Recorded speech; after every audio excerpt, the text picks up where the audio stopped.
बिस्मिल्लाहिर्रहमानिर्रहीम, अस्सलाम वालेकुम। आप देख रहे हैं स्पोर्ट्स फ्लिक्स, मैं हूं शफीक। तो जनाब, एक लंबी तारीख रात के बाद बिल आखिर जो सूरज तुलू हुआ है पाकिस्तान क्रिकेट के हवाले से, उसमें बहुत सी उम्मीदें हैं, रोशन उम्मीद है फ्यूचर को लेके। शान मसूद 11 ने जनाब 3 साल 8 महीने के गैप के बाद सीरीज अपने नाम कर ली। 2-1 से हम अपने होम ग्राउंड में ये सीरीज जीते हैं अगेंस्ट इंग्लैंड, जिसकी बहुत ज़्यादा ज़रूरत थी पाकिस्तान क्रिकेट को, पाकिस्तानी कौम को, क्योंकि बहुत सी बातें हो रही थी कि पाकिस्तान अपने होम ग्राउंड में गुज़श्ता तकरीबन 4 साल होने वाले थे कि हम कोई सीरीज नहीं जीते। तो और इंग्लैंड के खिलाफ सीरीज जीतना 2022 में ये वाइट वॉश करके गए, उसके बाद बांग्लादेश वाइट वॉश कर गया। ये जीत बहुत ज़्यादा ज़रूरी थी। इस हवाले से तमाम तर सूरत हाल पर बात करेंगे। हमारे साथ मौजूद होंगे फॉर्मर कैप्टन सलमान भट्ट साहब। इसके साथ साथ हमें आज के शो में ज्वाइन किया है former test cricketer Kamran Akmal ने भी। आकिब कुरैशी हमारे साथ मौजूद हैं और इसके साथ अहमद सईद ने ज्वाइन किया है। Welcome to all of you जी। कामरान अकमल से शुरू कर लेते हैं। जी काम भाई, कैसे हैं आप? सबसे पहले तो ये बताइएगा कि ये छुट्टी के रोज ही, पहले तो हम ये इंग्लैंड वाली जीत पर आते हैं, लेकिन छुट्टी के रोज ही मोहसिन नकवी साहब बहुत ज़्यादा एक्टिव दिखाई देते हैं। अब जो तब्दीलियों की जो बात हो रही है, गैरी कर्स्टन छोड़ गए हैं, उसके बाद कप्तान तब्दील कर दिया है। पहले तो ये बताया ना, गैरी के क्या मामला चल रहे थे? ये एक तो बड़ी हमारे लिए बड़ी सैड न्यूज़ है। मैं बोलूँगा कि अभी आपको पता है कि 2 दिन पहले हम लोग इंग्लैंड से सीरीज जीते हैं। खुशी है ये पाकिस्तान में, एकदम से फिर ऐसा माहौल बन गया। पीसीबी की तरफ से काफ़ी चीज़ें आ रही हैं, लेकिन इस चीज़ पे मैं पूरा पीसीबी को सपोर्ट करूँगा। जो मैं आज सुबह से मीडिया पे देख रहा हूँ, जो बातें की जा रही हैं, गैरी कर्स्टन की जो आपने बात की है कि सिलेक्शन में उसकी इनपुट नहीं मानी जा रही, सेंटर कॉन्ट्रैक्ट में मानी नहीं जा रही। अब दूसरी चीज नहीं बता रहे कि जो पाकिस्तान क्रिकेट बोर्ड ने उनकी बात एग्री नहीं की, जो वो करना चाह रहे थे कि मैनेजमेंट में भी अपने बंदे लाना चाह रहे थे। ये मेरे ख्याल से अच्छी चीज नहीं थी और पीसीबी को आप ऐसे ब्लैकमेल नहीं कर सकते। आपका जहाँ पे गलत हो आप जरूर बात कर सकते हैं बेहतरी के लिए, लेकिन यहाँ पे मैं समझता हूँ पाकिस्तान क्रिकेट बोर्ड सही है, वो ब्लैकमेल नहीं हुआ और इस्तीफा कबूल किया। फिर आप पूरा महीना क्या पूरा साल पाकिस्तान में रहते नहीं है, सिर्फ व्हाइट बॉल क्रिकेट में है। जब रेड बॉल होती है तो आप अपने घर पे होते हैं। यहाँ पे डोमेस्टिक सीजन स्टार्ट हो, कोच की रिस्पॉन्सिबिलिटी होती है। यही वजह है कि डोमेस्टिक के मैचेस नहीं देखे और देखने चाहिए। बीइंग ए हेड कोच कोई भी होता है, किसी कंट्री का भी होता है, वो देखता है, प्लान करता है लड़कों। अच्छा कामिल भाई, अभी आपने डोमेस्टिक के मैचेस की बात की। हमने देखा कि पाकिस्तान कप के दौरान भी गैरी जो है वो स्टार्ट में मौजूद नहीं थे। हमारे पास एक ग्रेट एग्जांपल बॉब वुलमर की है कि वो जनाब इवन सुनने में ये आया है कि वो क्लब क्रिकेट भी देखने में चले जाते थे, वहां पे टैलेंट हंट करते थे कि कहीं कोई क्लिक कर गया, बॉब वुलमर साहब उसे पिक करते थे और उसको ग्रूम करते थे। तो गैरी में डेफिनेटली ये वाला लूप होल तो मौजूद था, तो इसलिए सही फैसला है। बिल्कुल आपने कहा कि वो ब्लैकमेल नहीं हुआ पीसीबी। देखिए बिल्कुल बॉब का तो कोई मैच नहीं है और पाकिस्तान में वो रहते थे, डोमेस्टिक के सारे मैचेस देखते थे। डोमेस्टिक के लड़कों के साथ बड़ी अच्छी कोऑर्डिनेशन थी, बातचीत होती थी। उसके बाद जो जूनियर टूर्स होते थे, इवन अंडर 19 के या 18 के, वो भी जाते थे टीम के साथ देखने के लिए। तो यही एक अच्छे कोच की निशानी होती है। जेफ लॉसन भी पाकिस्तान रहा, वो डोमेस्टिक क्रिकेट देखता रहा। अनफॉर्चुनेटली जब कोई दूसरे कोच आए हैं उसके बाद, जैसे लाइक मिकी आर्थर आया, उसकी वजह से काफी चीजें मैं समझता हूँ कि पाकिस्तान क्रिकेट बोर्ड में चेंजिंग आई है और डोमेस्टिक क्रिकेट को देखना नहीं है। अकेडमी में रहना है तो स्टेडियम में मैच है तो देख लेना, उसके अलावा कहीं और जाके देखना नहीं है। अपने फेवरेट्स खिलाने, और उस टाइम के कप्तान जो कोच हैं, जो पाकिस्तान क्रिकेट बोर्ड था, उनको उस रास्ते पे नहीं लाए थे जो एक प्रॉपर चैनल होता है पीसीबी के साथ, एक किसी इंटरनेशनल कंट्री के साथ काम करने का। वो काम नहीं हो रहा था। वो उस वक्त लाइकिंग डिसलाइकिंग पे क्रिकेट चलाई जा रही थी। आज देखें कि हर कोच फिर ऐसे ही वो कहेगा कि हमें भी ऐसे ट्रीट करे, हमें भी ऐसे डील करे।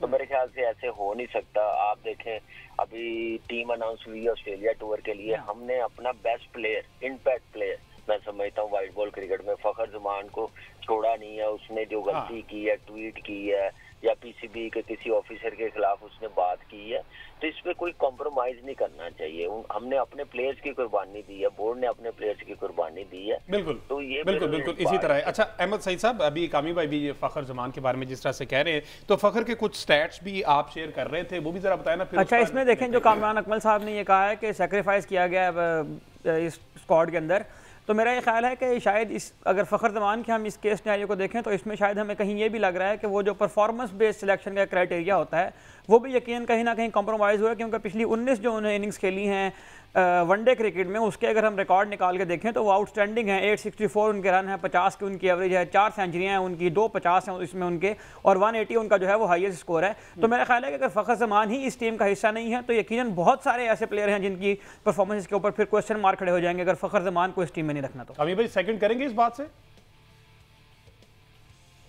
देखिए ये मैं आपको एक बात बताऊं, फखर मेरा भी फेवरेट है, मैं भी बड़ा पसंद करता हूं वाइट बॉल क्रिकेट में। एक यही प्लेयर है जो पाकिस्तान की टीम में इम्पैक्ट प्लेयर था, परफॉर्मेंस दिखाता था और मैच जितवा के देता था, 200 भी किया हुआ।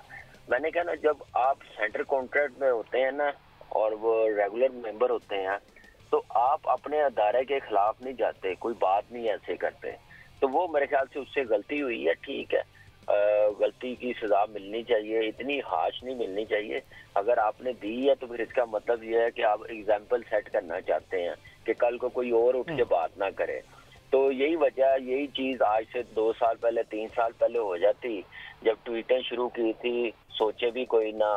और जब बैटिंग ऑर्डर का कहा जाता था कि मैं खुश नहीं हूँ इस नंबर पे खेलने का, बगैर एनओसी के ट्रैवल कर लेना, और उसके बाद मैं तो मिड ऑर्डर नहीं हूँ, टेल एंडर हूँ। जब आप ऐसी पास में चीजें छोड़ देते हैं ना तो फिर आप ये भी छोड़ सकते थे। लेकिन खैर चले, लेट आए दुरुस्त आए। लेकिन ये है कि मेरा नहीं ख्याल कि कोई पीसीबी को ऐसा इश्यू है। फखर से बड़ा अच्छा लड़का है और उससे जो गलती हुई है ठीक है, उसने एक्सेप्ट की है जो की है। लेकिन आने वाले टूर पे हम लोग देखेंगे, क्योंकि उसके बगैर टीम कंप्लीट नहीं हो सकती। साउथ अफ्रीका टूर पे हम देखेंगे और मुझे उम्मीद है कि पीसीबी उस वक्त तक फैसला कर लेगा। ये बहुत बड़ी पनिश है। तो मेरे ख्याल से इससे एहसास होगा फखर को भी, आने वाले प्लेयरों को भी, कि आप सिर्फ खेलें ना कि आप अदारे के खिलाफ उनकी पॉलिसी पे बात करें। तो वो तो हम देखेंगे। लेकिन जहाँ तक गैरी कैस्टन की बात है तो अभी तो एक साइड की स्टोरी हम लोग डिस्कस कर रहे हैं। ठीक है, अच्छा एंड पे कामरान भाई थोड़ी सी इंग्लैंड वाली फतह पर भी बात कर ले। 3 साल 8 महीने के बाद बिल आखिर मिल गई है हमें जीत। तो आखिर इस विनिंग रेसिपी की तलाश में थे, हमारे साथ दराज से थे, तो आप समझते हैं अब ये विनिंग रेसिपी मिल गई है और इसी को कंटिन्यू करना चाहिए, और आखिर यही वो वजह थी, यहीं पर हम कहीं पीछे धकेलते जा रहे थे अपने आप को भी, पाकिस्तान क्रिकेट को भी? तो अब ये विनिंग रेसिपी समझे इसे? देखिए बॉस, अभी ठीक है, हम लोग विनिंग सीरीज विन की है सीरीज हमने इंग्लैंड से, और बड़े अरसे के बाद जो हम लोगों को हर सीरीज जीतनी चाहिए थी अपने मुल्क में।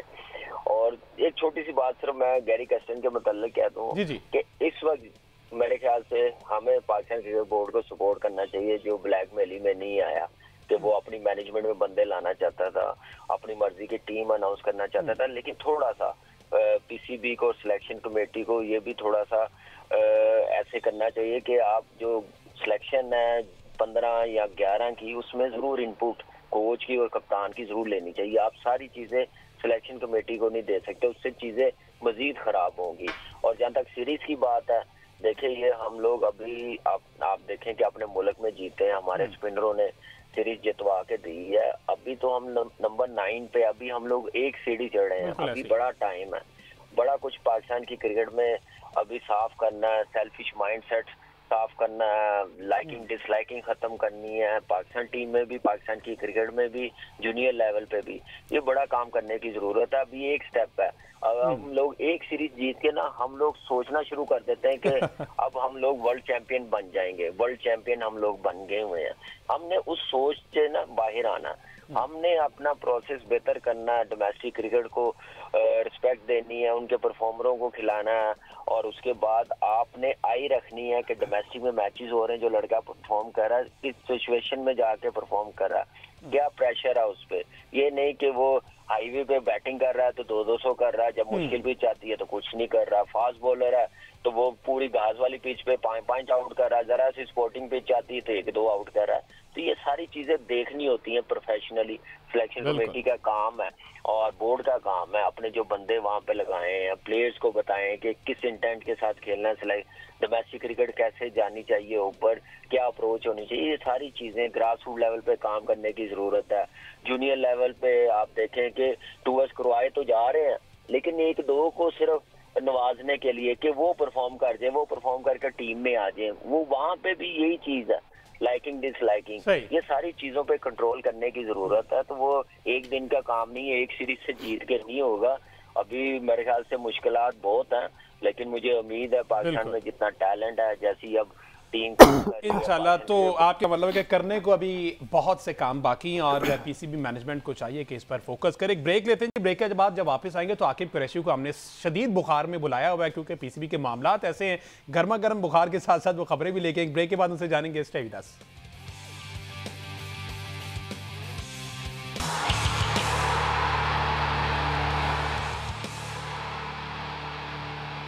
वेलकम बैक जी। बात हो रही है पीसीबी में कुछ मामलात के हवाले से। आकिब कुरैशी से जानते हैं कि आखिर अंदर चल क्या रहा है, मसला कहाँ पर आ रहा है। गैरी कर्स्टन कह रहे हैं कि जनाब मेरे साथ जो कमिटमेंट हुई थी, मुझे तमाम उन मुआहदों से बाहर किया जा रहा है, मुझे जो डिस्कशन है उसमें इन्वॉल्व नहीं किया जा रहा। और PCB on the other hand कहती है कि जनाब इनके साथ जो कमिटमेंट हुई थी उन्होंने ये ब्रीच किया है। और सारा जितनी भी सूरत हाल है आकिब से जान लेते हैं। आकिब, क्या वजह क्या बनी वैसे गैरी कर्स्टन की? अगर बैकएंड पे कुछ स्टोरी सेम ही है जो पीसीबी का मौक़िफ़ है या फिर कुछ मुख्तलिफ है?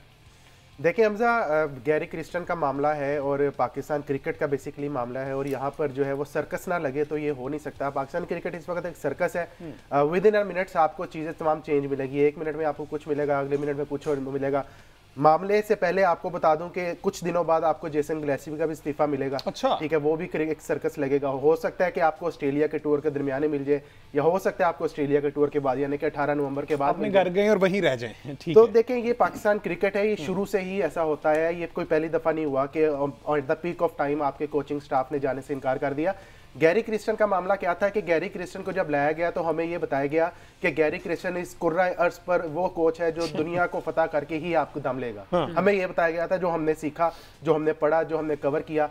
अब गैरी क्रिस्टन वो बंदा है कि जो दुनिया का सबसे बदतरीन बंदा है। अच्छा, 6 महीनों में क्या हुआ एग्जैक्टली 28 अप्रैल को उनकी तैनाती का नोटिफिकेशन जारी होता है। 28 अक्टूबर को जो है वो बाहर कर दिए जाते हैं पाकिस्तान क्रिकेट बोर्ड से। तो ये पाकिस्तान क्रिकेट बोर्ड ही बता सकता है, गैरी क्रिस्टन बता सकता है। लेकिन जो मामला चाह रहे थे, वो जब आपने पूरी उनको जो है वो पावर दे दी, फिर पावर दोबारा ले ली, तो मामला तो फिर यहीं आएंगे। वो गोरा है, वो पाकिस्तानी कोच नहीं है, उसको पता है कि मामला कैसे चलते हैं। वो इंडिया को वर्ल्ड कप जितवा के आया, वो साउथ अफ्रीका का ग्रेट रह चुका है, वो लखनऊ सुपर जायंट्स को जो है वो कंटिन्यूसली 2 साल प्लेऑफ में पहुंचा चुका है। तो उसको पता होता है कि क्या कर रहे हैं, क्या नहीं कर रहे। आप जब उसको कहेंगे कि आपके पास ये पावर है, और फिर वो पावर आप वापस ले लेंगे, और फिर जो वो टीम बनाएगा, वो टीम बना के आप अपने पास रख लेंगे। रखने के बाद जो है उस टीम में चेंजेस कर देंगे। तो भाई ये गोरे इस तरह की बातें कभी भी नहीं मानते, चाहे वो जेसन गिलेस्पी हो, चाहे गैरी क्रिस्टन हो। तो सोर्सेस यही बताते हैं कि जो बाबर आजम जो है उस पर ज्यादा बातचीत हुई। गैरी क्रिस्टन जो है बाबर आजम को बेसिकली जिम्बाब्वे के टूर में साथ रखना चाहते थे, और उन्होंने प्ली क्या ली जिम्बाब्वे के टूर पे साथ रखने की कि अगला टूर हमारा साउथ अफ्रीका के साथ है, और वो एक मुकम्मल किस्म का टूर है जिसमें आपके रेड बॉल क्रिकेट है, व्हाइट बॉल क्रिकेट है, T20 वनडे दोनों है। उस रिदम में आने के लिए, उस कंडीशंस को जानने के लिए जिम्बाब्वे में खेलना बहुत जरूरी है। अच्छा। ये बात जो है पाकिस्तान क्रिकेट बोर्ड को पसंद नहीं आई। स्पेशली मैं यहाँ पे नाम मेंशन कर रहा हूँ सिलेक्शन कमेटी के मेंबरान को। उन्होंने जो है मीटिंग में कहा कि हम बाबर आजम को जिम्बाब्वे के खिलाफ नहीं खिलाएंगे, क्योंकि अब हमने अपनी स्ट्रेटेजी बना ली है कि हमारे जो मेन प्लेयर्स हैं, हमारे जो एक्स प्लेयर्स हैं, वो छोटी टीमों के खिलाफ नहीं करेंगे। बजाहिर छोटी टीमें, वरना ऑन द डे तो कोई भी टीम बड़ी हो सकती है। तो जिम्बाब्वे के खिलाफ उन्होंने ना खिलाने का फैसला किया। फिर चैंपियंस कप के दरमियान जब गैरी क्रिस्टन यहाँ पर आए, तो उन्होंने जो 5-6 दिन यहाँ पर गुजार के उन्होंने 4 से 5 लड़कों को अपने माइंड में बैठा लिया था कि इनको मैं ऑस्ट्रेलिया लेके जाऊंगा, साउथ अफ्रीका लेके जाऊंगा। लेकिन वो 4 से 5 लड़के जब ये फाइनल कर गए, और उसके बाद जब सिलेक्शन कमेटी के पास वो लड़के आए, तो वो लड़के सिलेक्शन कमेटी की लिस्ट से बाहर हो गए। अच्छा। और ये बताते हैं सोर्सेज के ये जो टीम का ऐलान किया गया है, स्क्वाड का ऐलान किया गया, 4 टीमों का ऐलान किया गया, इसमें गैरी क्रिस्टन की बिल्कुल भी इनपुट नहीं थी। शुरू में हमें ये बताया गया था उनसे मुशावरत की जाएगी, जिसमें बताया था कप्तान और कोच से मुशावरत की जाएगी, लेकिन सोर्सेस ये कंफर्म कर रहे हैं कि इनसे मुशावरत भी नहीं की गई। अच्छा। दूसरा, जो पीसीबी को इनके साथ मसले मसाइल थे वो थे कि आप पाकिस्तान में क्यों नहीं ठहरते।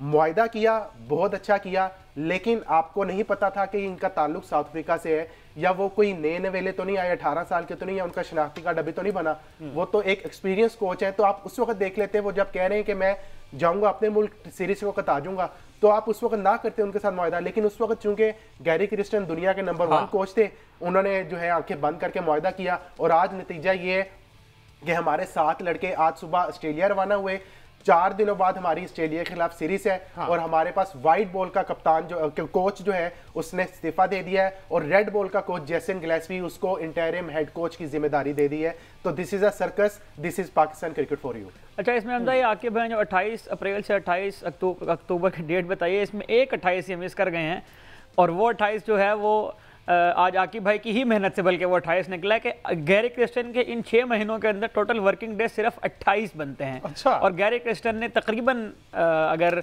मुझे इजाज़त दें अपने ज़राए के मुताबिक ये गैरी क्रिस्टन ने इन 6 महीनों में तकरीबन 6 करोड़ रुपए कमाए हैं। तो 28 वर्किंग डेज़ के मुताबिक पाकिस्तान क्रिकेट बोर्ड ने उनका एक जो वर्किंग डे है वो तकरीबन इस 21 लाख रुपए में पड़ा है पीसीबी को, गैरी क्रिस्टन का एक वर्किंग डे। अच्छा, मैं आप दोनों से ये जानना चाहता हूँ कि वैलिड रीज़न ऑन पेपर आप दोनों को किसका लग रहा है? गैरी ने जो कहा है कि जनाब जिम्बाब्वे की कंडीशन जो है वो सूटेबल होंगी अफ्रीका के लिए, तो मैं इस वजह से एक लंबी प्लानिंग सोच रहा हूँ, जो कि अपेरेंटली अब बीइंग अ क्रिकेट फैन मुझे एक अच्छा लग रहा है। उनका आइडिया कि भाई जिम्बाब्वे की कंडीशन अगर सूटेबल है तो आप लंबा फॉर्मेट खेलने जा रहे हैं तो आपकी उसमें हेल्प होगी। अहमद, आप इस पे बताएं। देखिए, सबसे पहले तो मैं ये जो गैरी क्रिस्टन की बात हो रही है, मैं आपकी बात से थोड़ा सा यहाँ पर अगर डिसएग्री करने की मुझे आप इजाज़त दें। दुनिया में जितनी भी स्पोर्टिंग वर्ल्ड में अगर आप देखें तो जिस तरह से कोचिंग के कॉन्ट्रैक्ट की बात होती है तो उसमें ये यकीनन क्लॉज शामिल की जाती है कि अगर आप जिस मुल्क के कोच बनेंगे आपको वहीं रिहायश इख्तियार करनी होगी और क्लॉजेस लिखते वक्त, कॉन्ट्रैक्ट लिखते वक्त इस बात को तय किया जाता है कि आपको इतने साल के अंदर इतनी मरतबा इतने दिन की छुट्टी दी जाएगी। प्रैक्टिस तो यही है। अब अगर पीसीबी ने उनके साथ ये एग्रीमेंट किया है, पहले पीसीबी ने अगर साइन कर रखा था इसके साथ, तो यकीनन गैरी को इसकी रिस्पेक्ट करनी चाहिए थी।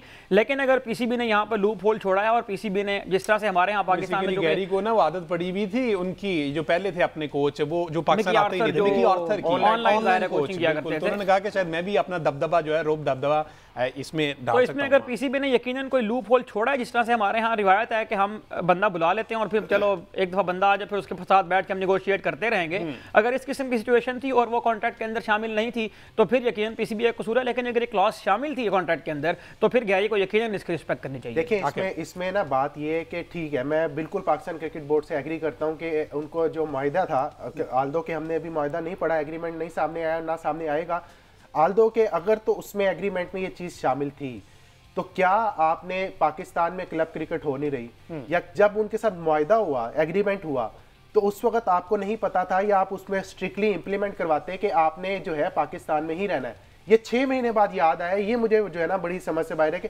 6 महीने बाद याद आया कि तुसी पाकिस्तान क्यों नहीं आंदे? चैंपियंस कप में आप आए, ठीक है, आपने बुलाया, आप अगर इतने स्ट्रांग होते, क्योंकि अपॉइंट तो आपने किया है, आपकी भर्ती है ना, वो हमारी भर्ती तो नहीं है, या अहमद सईद की, हमजा की भर्ती तो नहीं है, किसी की भर्ती नहीं है, वो आपने अपॉइंट किया है। आप उसको अपॉइंटमेंट को वक्त यहाँ पर लागू करें कि भाई तूने आना है, और वो अगर नहीं करते, पहली फिर वही बात आती है कि हमारे मुल्क में जोर सिर्फ गरीब पे चलता है। फखर जमान पे चल गया जोर उनका, इन पे भी चलवाते, फिर पहले महीने इनको बंद करवा देते जब पहले महीने नहीं आए। वर्ल्ड कप से 4 दिन पहले जो है वो ज्वाइन कर रहे हैं, वहां पे जाके वो इतनी बड़ी स्टेटमेंट देते हैं कि हमारी टीम में यूनिटी नहीं है, चाहे वो सच्ची है, लेकिन इतनी बड़ी स्टेटमेंट दे रहे हैं कि हमारी टीम में यूनिटी नहीं है, मैं इस टीम को जो है वो कभी देखता नहीं है, क्रिकेट टीम नहीं है, हर कोई किसी का मुंह उधर है। एक गोरा कोच जिसकी पहली असाइनमेंट है वो इतनी बड़ी बातें कर रहा है, बेशक सच कर रहा है, लेकिन पाकिस्तान क्रिकेट बोर्ड को उस वक्त सोचना चाहिए था जब एग्रीमेंट कर रहे थे या जब इस तरह की बातें बाहर आ रही थी। At the peak of time हमारा मसला यही है कि हम at the peak of time अपना मजाक खुद उड़वाते हैं, और ये आज से नहीं हो रहा, आप पिछले कई अरसों से उठा के देख ले, मिकी आर्थर को उठा के देख ले, 2023 का वर्ल्ड कप हारे, मिकी आर्थर कहता मैंने ऑनलाइन डायरेक्ट करना है, उन्होंने जा कह दिया जी ठीक है आप करें, इधर आके हमारी टीम हार गई, इधर आके उनको एनसीए में फेंक दिया। मतलब कहने का ये है कि वो उनके लिए सर्कमस्टांसिस हालात ऐसे पैदा कर देते हैं कि उनको पैसे ना देने पड़े। प्राइवेट सेक्टर में होता है कि आप नोटिस पीरियड देते हैं, नोटिस पीरियड उन्होंने दिया, वरना उनको 6 महीने की तनख्वाह देनी पड़नी थी, इसलिए उन्होंने सर्कमस्टांसिस ऐसे क्रिएट कर दिए कि गैरी क्रिस्टन ने खुद इस्तीफा दे दिया। सेंट्रल कॉन्ट्रैक्ट पे बात करने से पहले जरा फखर जमान पे स्पेसिफिकली अगर बात कर ली जाए, अभी अहमद ने भी उनके कुछ स्टैट शेयर किए फखर जमान की। चलें, ये एहसान है नकवी साहब का कि उन्होंने डायरेक्ट बता दिया कि मसला जो मेन रीजन है ना उनका ट्वीट ही है। इससे पहले कभी भी हमें इतना ब्लंट स्टेटमेंट सामने नहीं आता था, आए बाएं शाएं ही होता था। मेरे ख्याल आकिब आपने ये सवाल किया था, तो वो जनाब अब उन्होंने कह दिया कि एक वजह ये है कि ट्वीट, दूसरी वजह ये है कि वो फिट भी नहीं है। तो इन दोनों में से ट्वीट की तो समझ आती है, फिटनेस के मसाइल आकिब है। देखिए हमजा, कल जो प्रेस कॉन्फ्रेंस हुई उसमें मैंने फ़खर जो मोहसिन नकवी साहब से चेयरमैन है उनसे सवाल किया कि फ़खर जमान को क्यों नहीं रखा गया, तो उन्होंने कैटेगोरिकली कहा, मतलब हर कोई जानना चाहता है कि फ़खर जमान जो आपका वाइट बॉल का इम्पैक्टफुल प्लेयर है, जो जिसका बल्ला चलता है तो वो मैच जितवा के चलाता है, तो उन्होंने कैटेगोरिकली बताया कि उनकी ट्वीट का इशू था और साथ फिटनेस का इशू था। मैं ज़रा 2 मिनट आपके यहाँ पे चाहूँगा, जो उन्होंने फिटनेस के हवाले से बात की नकवी साहब से, जो कि फिटनेस का उनका मामला था, तो सर आपकी इत्तला के लिए अर्ज है, यकीनन आपको पता होगा नुमान अली 3 टेस्ट फेल होने के बावजूद 20 विकेटें ले गया। उस वक्त टेस्ट के आपको फिटनेस टेस्ट याद नहीं आया। Sajid Khan test fitness test pass किया, Zahid Mahmood fitness test fail होने के बावजूद आपके 2 टेस्ट खेल। फिर देखें आपने जो कल सेंट्रल कॉन्ट्रैक्ट दिया ना, माजरत मैं यहाँ पे अगर ऐड कर दूं, कल जो सेंट्रल कॉन्ट्रैक्ट दिया ना उसमें उसामा मीर के नाम के आगे लिखा हुआ है कि ये फिटनेस से मशरूत होगा, तो फखर जमान के साथ ये क्यों नहीं हो? नुमान अली के सामने आप हिसाब लगाएं कि हमारे क्रिकेट में क्या हो रहा है। शान मसूद टेस्ट कप्तान, जब ये हारा आपने इस पे बैक किया, हम तनकीद करते रहे कि भाई वो नहीं जीत पा रहा। जब हारा क्रिकेट बोर्ड उसके पीछे खड़ा रहा, पाई तू साडा कप्तान है, उसने 3 साल 8 महीने के बाद आपको होम टेस्ट सीरीज जितवा के दी, चाहे 2 बंदों की वजह से हम जीते हैं। हमें इतना खुश नहीं होना चाहिए कि हम सीरीज जीत गए। ये 2 को अगर बाहर निकाल दें, पिच को बाहर निकाल दें, मैं देखता हूं कौन सी टीम यहां से हमें मार के अलावा जाती है। शान मसूद 3 साल 8 महीने बाद आपको टेस्ट सीरीज जितवा के जाता है, उसको सेंटर कॉन्ट्रैक्ट दिया जाता है और उसके आगे लिखा जाता है सब्जेक्ट टू कैप्टेंसी। ये तरह मतलब आप हिसाब लगाएं, यही सवाल मैंने उनसे किया, उन्होंने जवाब दिया मोहसिन नकवी साहब ने कि उनकी परफॉर्मेंस पे डिपेंड करेगा। अच्छा जी, फर्ज करें साउथ अफ्रीका के खिलाफ हमारे 2 टेस्ट मैचों की सीरीज है, 4 इनिंग्स हो गई, शान मसूद के टोटल 20 रन हो जाएंगे। इसका मतलब हम जनवरी 2025 में शान मसूद को कप्तानी से हटता हुआ देखेंगे। उसके बाद वेस्ट इंडीज ने आना है, हम वहां से भी हट जाएंगे।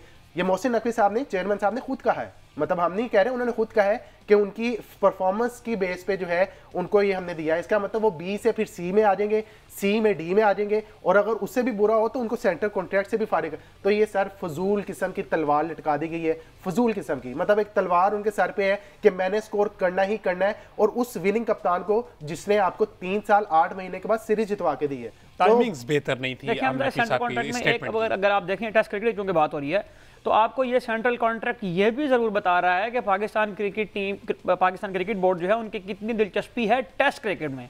आपका टेस्ट क्रिकेट जो नायब कप्तान है वो मेरा ख्याल है इस कैटेगरी सी का हिस्सा है, और अगर इन दोनों स्पिनर्स की जहाँ तक बात है तो मेरा ख्याल है कि सीरीज खिलवाने में साउथ शकील का भी उतना ही किरदार है जितना जो उन्होंने इनिंग्स खेली तीसरे टेस्ट मैच के अंदर। और जितने भी टेस्ट मैच से रिलेटेड खिलाड़ी हैं उन सारों की आप कैटेगरीज निकाल के देखें तो आपको साफ वाज़े नज़र आ रहा है कि पाकिस्तान क्रिकेट बोर्ड जो है वो अभी भी दिलचस्पी नहीं रखता है टेस्ट क्रिकेट को फ़रोग देने के लिए और टेस्ट जो सीरीज आने वाली है उनको जीतने के लिए। ठीक है जी, एक ब्रेक लेते हैं जी, ब्रेक के बाद वापस आते तो फिर सेंट कॉन्ट्रैक्ट पे बात करते हैं, कौन से खिलाड़ी ऊपर गए कौन से नीचे, क्योंकि शाहीन अफरीदी जो है वो ए से बी कैटेगरी में आ गए हैं। इसको किस तरह से वो डाइजेस्ट कर पाएंगे और उनका कमबैक ये चीज ज़हन में रखकर हो पाएगा यानी इस ब्रेक के बाद स्टे विद अस।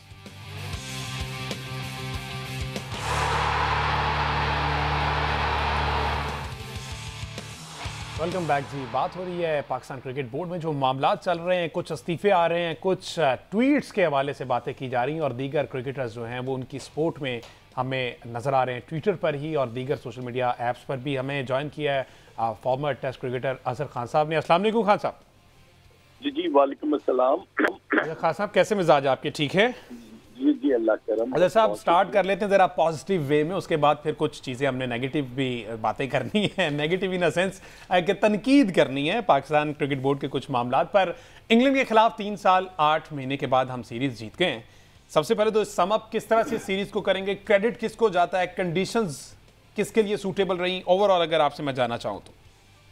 देखिए हमजा, अगर आप पूरी इस सीरीज का अहाता करें ना जी, तो आपको एक चीज नजर आएगी कि बड़ी देर के बाद पाकिस्तान की जो थिंक टैंक है ना, जिसमें आपके सिलेक्शन कमेटी थी, आपके कैप्टन थे, कोच थे और आपके सीनियर प्लेयर्स थे, they have taken a decision जिसमें उन्हें अपनी स्ट्रेंथ का बड़ी देर के बाद पता चला कि हमारी स्ट्रेंथ है क्या।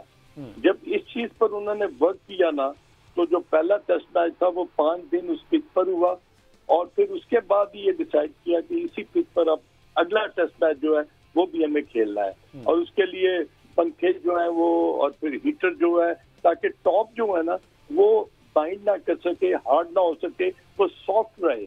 और ऐसे मौकों पर फिर आपको पता है कि 2 जो स्पिनर्स थे उनको वापस बुलाया गया, जिसमें नुमान था और साजिद था। अब इन दोनों ने जिस तरह की परफॉर्मेंस दी ना, उससे जाहिर ये होता है कि पाकिस्तान के पास रिसोर्सेज थे, आर्मरी थी, हमारे पास एमुनिशन था, मगर हम उसका इस्तेमाल नहीं कर पा रहे थे। और जैसा ही दूसरा टेस्ट मैच आपने देखा, जो पाकिस्तान ने बिल्कुल आउट क्लास कर दिया इंग्लैंड को, और जीतने के बाद फिर जब तीसरा टेस्ट मैच था तो उस वक्त तो हम सबको पता चल गया था कि पाकिस्तान का स्ट्रॉन्गर एरिया जो है वो क्या है, पाकिस्तान के पास रिसोर्सेज क्या है, और कैसी पिच पर हम इंग्लैंड को जो है ना वो ये सीरीज, ये टेस्ट मैच जीत कर हम जीत सकते हैं। इन स्पाइट ऑफ दिस के पाकिस्तान टॉस हारा, मगर उसके बाद जिस तरह की दोनों आपके स्पिनर्स ने बॉलिंग की, प्लस इन्होंने जो बैटिंग की है ना, that has change the whole scenario of the game. तो इन माय ओपिनियन दोनों टेस्ट मैच जो थे वो पाकिस्तान ने आउट क्लास किया in all department of game, और सेशन जीते। सेशन जीतना टेस्ट क्रिकेट में बहुत जरूरी, बिल्कुल, और वही आपने चीज देखी फिर। बिल्कुल सर, अस्सलाम वालेकुम, आकिब कुरैशी है, कैसे हैं आप? ठीक हैं जी, अल्लाह करम। अच्छा सर, ये बताइएगा, अभी आपने रिसोर्सेज की बात की है, रिसोर्सेज ऑब्वियसली हमने यूज़ किए और हम ये जीत गए, तो इस रिसोर्सेज को यूज़ करने का मास्टरमाइंड किसको समझते हैं? क्योंकि आप खुद भी सिलेक्शन कमेटी में रह चुके हैं, चेयरमैन भी रह चुके हैं, बाकी सिलेक्शन कमेटी इतनी पावरफुल होती है कि वो पीछे भी चेंज करवा दे?